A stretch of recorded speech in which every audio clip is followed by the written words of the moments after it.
Michael Gordon. And I'm Michael Gordon. And we play the flute.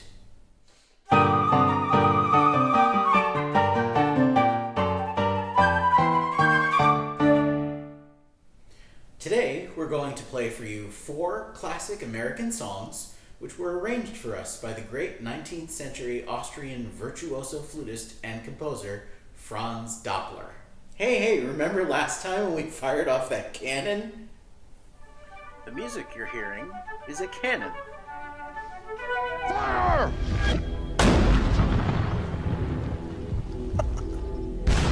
What do you think? What do you think I think? That was This awesome.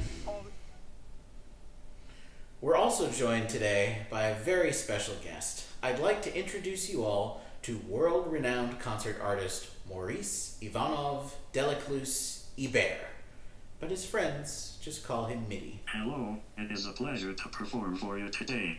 No, wait, cut. I cannot work like this. I would like to see my union representative immediately. My contract does not include recording. This is an Don't mind him. He's just grumpy, because I got some cookie crumbs stuck in his space bar. Ooh, cookies!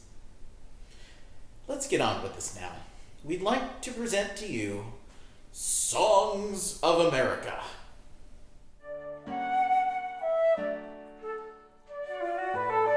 Our first song is called Hail Columbia. Why would we be hailing Columbia? And why is it in Spanish then? Not that Columbia. That one.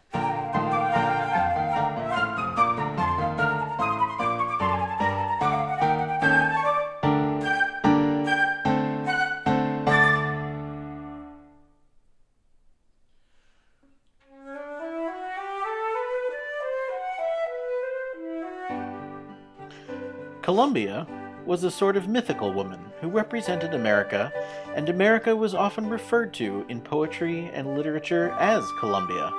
Ever heard of the District of Columbia? Now you know how it got its name, and for the first 150 years or so of our country, this song was considered to be our unofficial national anthem.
The song we know today as our national anthem was actually written in 1773 for a London social club called the Anacreontic Society. The what society? Don't worry about it. The more important story here is about the man who wrote the words. Francis Scott Key was a prominent lawyer. In 1814, during the War of 1812, if it was happening in 1814, why was it the War of 1812? It's also not important. So in 1814, Francis Scott Key went aboard a British ship to dine and to negotiate the release of prisoners of war, but Key was forced to remain on the ship for the night as the British were bombarding the American stronghold Fort McHenry. The fort was all that stood between the enemy fleet and the city of Baltimore. Why were the British attacking Baltimore? Oh, they were famous for their love of soft-shelled crab sandwiches.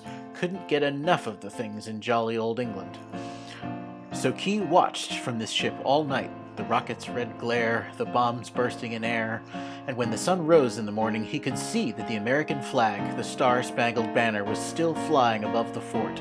He knew that the city was saved, and America had prevailed. They'd have to pry those crabs from my cold, dead hands.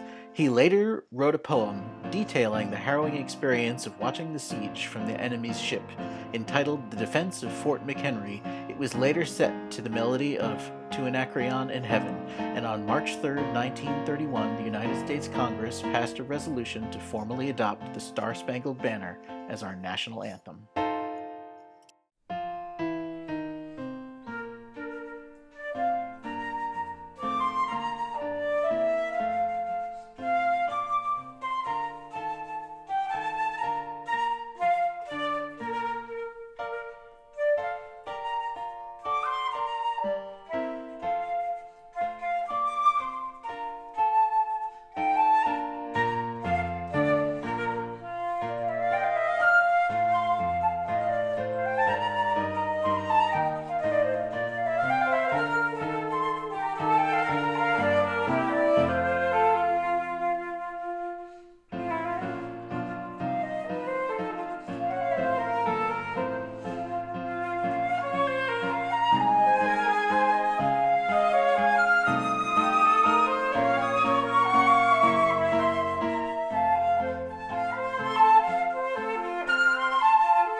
We're in the home stretch now, and our last two songs are really picking up steam. Speaking of steam, this next one is called The Boatman's Dance. Ha ha ha! I get it! Steam! Boat! Yeah, right.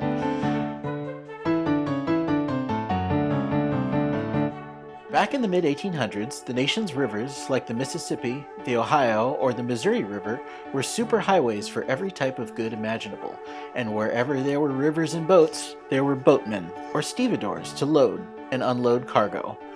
This is a song for them.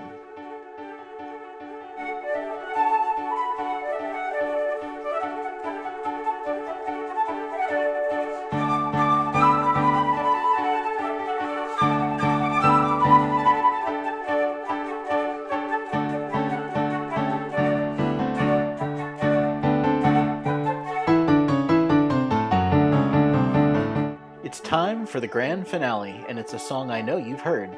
This song may have begun its life as a Dutch harvest song back in the 15th century, but the version you know, from the time of the American Revolution, was actually sung by the British to mock the Americans for being unsophisticated. But we showed them, and it eventually became a song of national pride. But what about the macaroni? How about I pour a bowl of macaroni on your head and we'll see if you feel dandy?